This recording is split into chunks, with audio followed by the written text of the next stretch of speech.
लोकैकनाथं कृष्णाय वासुदेवाय हरये परमात्मने प्रणतः क्लेशनाशाय गोविंदाय नमो नमः। गोपाल कृष्ण भगवान की जय। गरुड़ पुराण अध्याय क्रमांक 5। श्री गणेशाय नमः, श्री सरस्वत्यै नमः, श्री गुरुभ्यो नमः। मेरे आत्म प्रियजन हो, आज हम गरुड़ पुराण का 5वां अध्याय श्रवण करने जा रहे हैं। गत अध्याय में हमने सुना किन पाप कर्मों के कारण हमें नरक में जाना पड़ता है, वैतरणी नदी में जाना पड़ता है और वहाँ हमें यम यातना भोगनी पड़ती है। सारी यम यातनाओं को भोगने के बाद, सारे पाप कर्मों की यातना भोगने के बाद वह जीव जब फिर से इस मृत्युलोक में जन्म लेता है तो पाप के कारण उसे कोई चिन्ह प्राप्त होते हैं।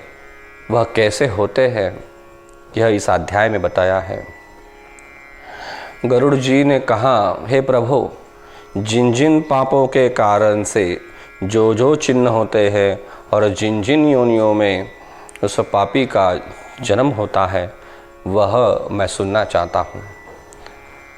भगवान कहते हैं कि ब्राह्मण को मारने वाला क्षय रोग से पीड़ित होता है, गौ को मारने वाला कुबड़ा होता है तथा मूर्ख होता है, कन्या को मारने वाला कोढ़ी होता है, स्त्री को मारने वाला, गर्भ को नष्ट करने वाला पुलिंद नामक म्लेच्छ जाति में रोगी होता है।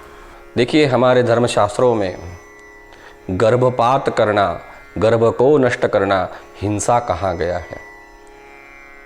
आजकल सरकार बेटी बचाओ बेटी पढ़ाओ नामक आंदोलन करती है, लेकिन अगर हम हमारे धर्मशास्त्र को मानते तो यह संकट ही नहीं आता। आज हमारे देश में लड़कियों की संख्या कम होती जा रही है।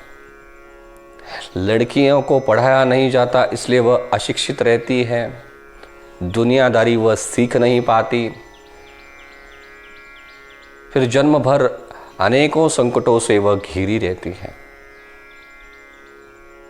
लेकिन अगर हम लड़कियों का सम्मान करना चाहते हैं, अगर हम लड़कियों को बचाना चाहते हैं तो हमें हमारी धर्म निष्ठा बढ़ानी पड़ेगी। हमें हमारे धर्मशास्त्र को मानना पड़ेगा, उनका अनुकरण करना पड़ेगा। और हमारे शास्त्रों में गर्भपात या गर्भ नष्ट करने की बहुत बड़ी शिक्षा कही गई है, बहुत बड़ी यमयातना कही गई है। ये जो गर्भ को नष्ट करने वाले हैं वो म्लेच्छ जाति में जन्म लेते हैं और रोग से पीड़ित रहते हैं। आगम्य स्त्री में गमन करने वाले नपुंसक होते हैं और गुरुपत्नी में गमन करने वाले चर्म रोगी होते हैं। मांस खाने वाले का अंग अति लाल होता है, मदिरा पीने वाले के दांत काले होते हैं। जो ब्राह्मण जीभ की चंचलता से, जीभ के लोभ के कारण अगर अभक्ष भक्षण करें तो बड़े पेट वाला और पेट के रोग भी उसे होते हैं। जो दूसरे को न देकर स्वादिष्ट वस्तुएं स्वयं ही खाता है वह गलगंड रोग से पीड़ित होता है। जो श्राद्ध में अशुद्ध अन्न देता है वह सफ़ेद कुष्ठ से पीड़ित होता है।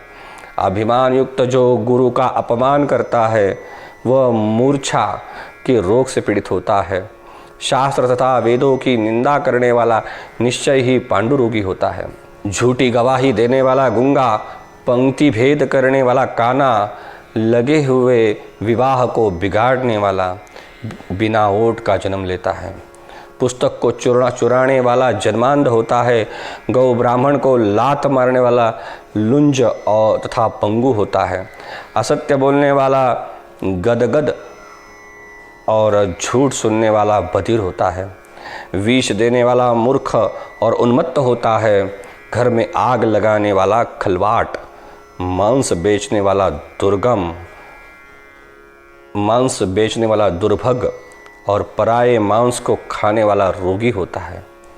रत्न चुराने वाला नीच कुल में उत्पन्न होता है, सोना चुराने वाला बुरे नख वाला और धातुओं को चुराने वाला निर्धन होता है।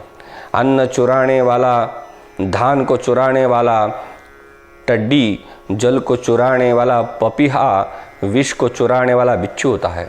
शाक और पत्ते आदि को चुराने वाला मोर होता है। गंध चुराने वाला छिछुंदरी, मधु चुराने वाला डांस, मांस चुराने वाला गिद्ध और नमक चुराने वाला चींटी होता है। पान फूल फल को चुराने वाला वानर होता है। जूता, तृण, कपास करने वाला अथवा उससे जीविका करने वाला, तीर्थ करने वाले, यात्रियों के धन को लूटने वाले, मृगया करने वाला कसाई के घर में बकरा होता है। विषपान कर मरने वाला सर्प होता है। सदा उन्मत्त रहने वाला जंगल में हाथी होता है। ब्राह्मण जो परीक्षा न करते हुए किसी भी पदार्थ को अन्न समझकर खाते हैं, उन्हें व्याघ्र की योनि मिलती है। जो ब्राह्मण संध्या और गायत्री का जप नहीं करते और जिनका अंतःकरण मलिन है, ऊपर से स्वच्छ बने रहते हैं, वे बगुला के जन्म लेते हैं। जो किसी से भी यज्ञ करवाते हैं, जो नीच व्यक्ति से यज्ञ करवाते हैं, वे गांव के सुअर होते हैं। जो बिना निमंत्रण के भोजन करता है वह कौवा होता है। जो ब्राह्मण किसी को अपनी विद्या का दान नहीं करता है वह बैल होता है। जो शिष्य गुरु की सेवा नहीं करता वो पशु योनि को पाता है। गुरु को जवाब देने वाला, विवाद करके ब्राह्मण को जीतने वाले ब्रह्म राक्षस होते हैं। कहकर जो ब्राह्मण को दान नहीं देता, वह सज्जनों का सत्कार नहीं करता, वह फेतकार के कीड़े बनते हैं। मित्र से द्रोह करने वाला पहाड़ी गिद्ध, धोखा देकर खरीदने वाला उल्लू, वर्णाश्रम की निंदा करने वाला कबूतर होता है। करने वाला, स्नेह का भंग करने वाला, द्वेष से स्त्री को चुराने वाला मोर, द्वेषवश स्त्री का परित्याग करने वाला चीरकाल तक चकवा और चकवी होता है। माता पिता, गुरु, भाई बहन से वैर करने वाले हजारों जन्म लेते हैं और गर्भ में ही नष्ट हो जाते हैं। सास को गाली देने वाली जोंक, नित्य कलह करने वाली और अपने पति को धिक्कारने वाली ठिड़ होती है।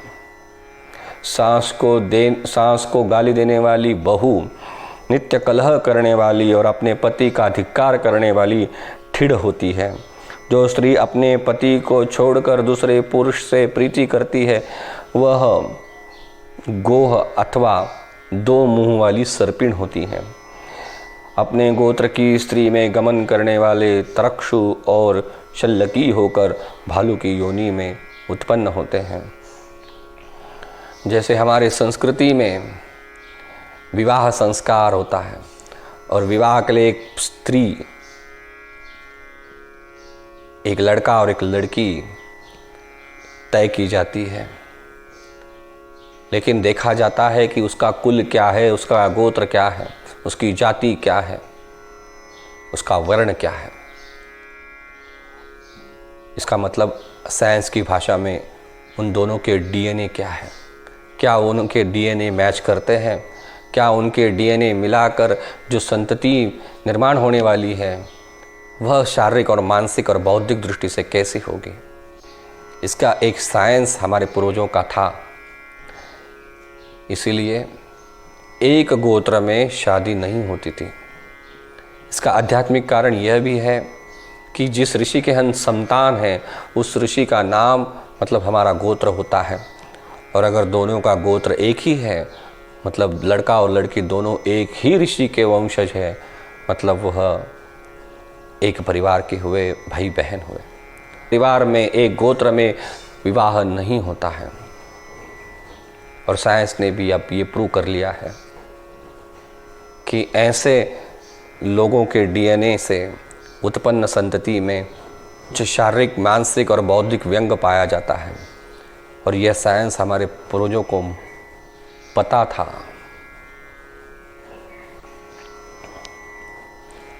और ऐसे एक गोत्र में विवाह करने वाले को नरकगामी कहाँ है। तामस स्त्री में गमन करने वाला पुरुष मरुस्थल में पिशाच बनता है। जो ऋतुमती नहीं हुई है ऐसी स्त्री में भोग करने वाला अजगर होता है। आजकल जो छोटी छोटी कन्याओं पे, बालिकाओं पे जो बलात्कार होते हैं वह नहीं होते अगर यह धर्मशास्त्र जन जन तक पहुंचता, इस पे हमारी श्रद्धा होती, तो किसी व्यवस्था की ज़रूरत नहीं होती, बलात्कार किसी पे नहीं होता, किसी बालिका को पीड़ित नहीं होना पड़ता।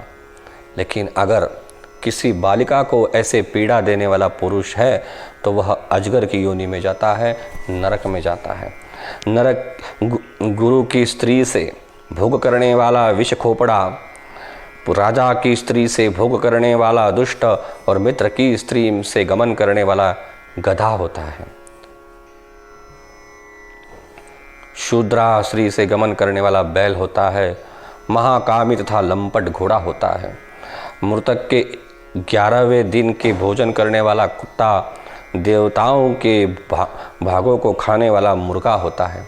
जो ब्राह्मण द्रव्य के लोभ से देवताओं का पूजन करता है वह देवलक कहता है, और ऐसे देवलक ब्राह्मण को देव कर्म में और पितृकर्म में भी नहीं बुलाना चाहिए।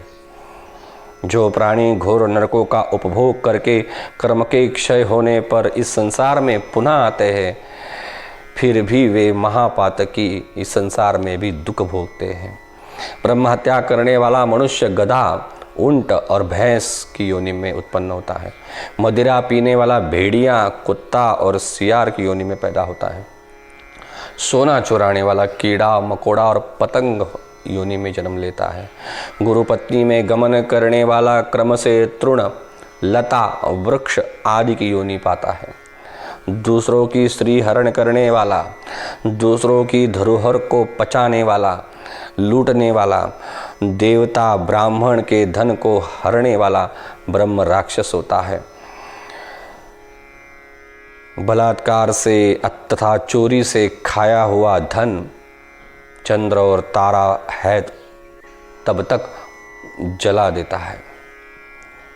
ब्राह्मण का अतिक्रमण करने से कुल नष्ट हो जाता है। वेद शास्त्र स्व आश्रित ब्राह्मण को छोड़कर दूसरे को दान देने का नाम है अतिक्रमण।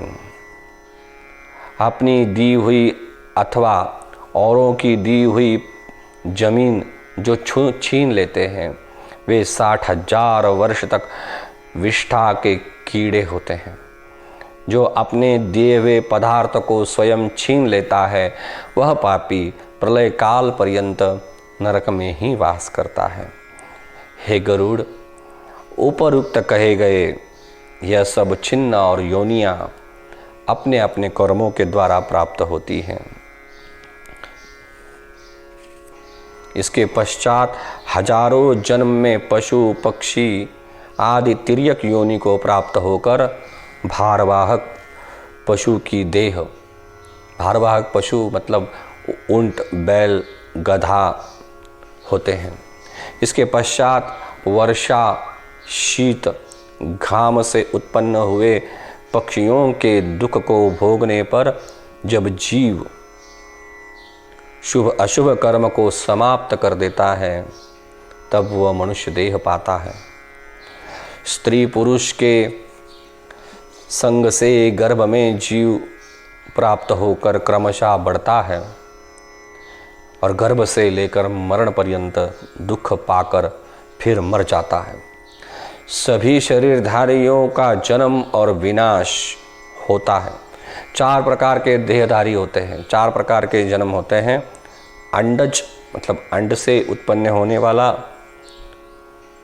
स्वेदज मतलब घाम से उत्पन्न होने वाला, पसीने से उत्पन्न होने वाला, उद्बिज मतलब जमीन से उत्पन्न होने वाले, और जरायुज मतलब गर्भ से उत्पन्न होने वाले। ऐसे 4 प्रकार के जीव उत्पन्न होते हैं और चारों योनियों में वो घूमते रहते हैं। यह एक चक्र है और वो चक्र यह सृष्टि है तब तक चलता ही रहेगा। मनुष्य जीव मेरी माया से घटियंत्र के समान भ्रमण करते हैं। कर्म जाल में बंधे हुए जीव कभी इस मर्त्य लोक में और कभी नरक में जाते हैं।